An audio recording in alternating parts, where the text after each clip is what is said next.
देखो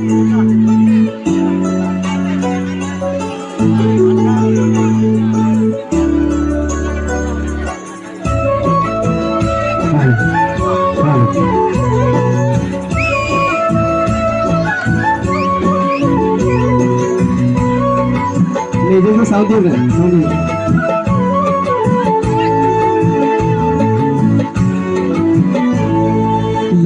Malong ari ari lang rồi so ta lịch khi có mà tình ari dây đi so kê lên mà tôi có đi kita ngapa non to ong ki lang đi đi dây đi thì còn hali nang rodun thi ma pini o korpi Andi balai le paya mumpi Diri jadi hati korhali nang rodin si ma pili o korpi nang raji ke mepi manji manang ne paya mumpi sampai cepat jumlah sampai cepat abang tak dengar emo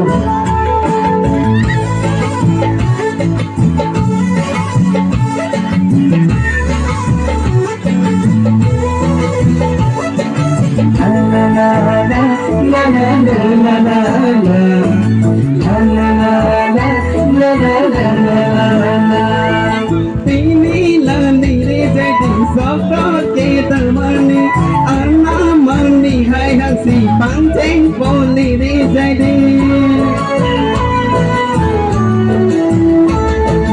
ini lani di jadi sokro kita mani anak mani hai yang si panjang poli di jadi nasi okorpi nang le danau tiam sase ninga dongji Diri jadi kati korhali nang robin si ma pini ukor pini ing sabre no ralato ang kopi ako bosake ang kopi lama luto kupo kupo dake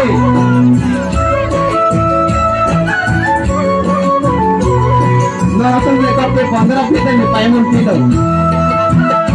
Angkot feet dulu lagi ni, angkot feet ya.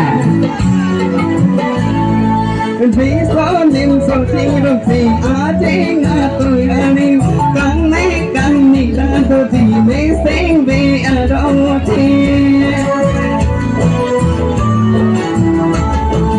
Bisa nim something something ating atuyani kang ni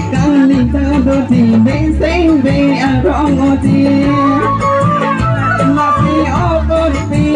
nang leto naute ang sose ninga dongji Nali di jadi pati korhali nang robin si mati ni okorpi Nang raji ke mepi mandi manang ne paya munti Malong ari ari lang rồi so ta lịch khi có mà tình ari dây so ke men na tu dori kita ngapa non do ong ti Malong ari ari lang rồi so ta lịch khi có mà tình ari dây so ke men na tu dori kita ngapa non do ong ti Latang ya, cuma orang lamdo, andil pi bangkikan dia bangki, made bagu do ikut lain. Latang melo. Kagak kan kopi yang sobo. Nonako se korpi lo mo boleh lo pilo te pangun pilo.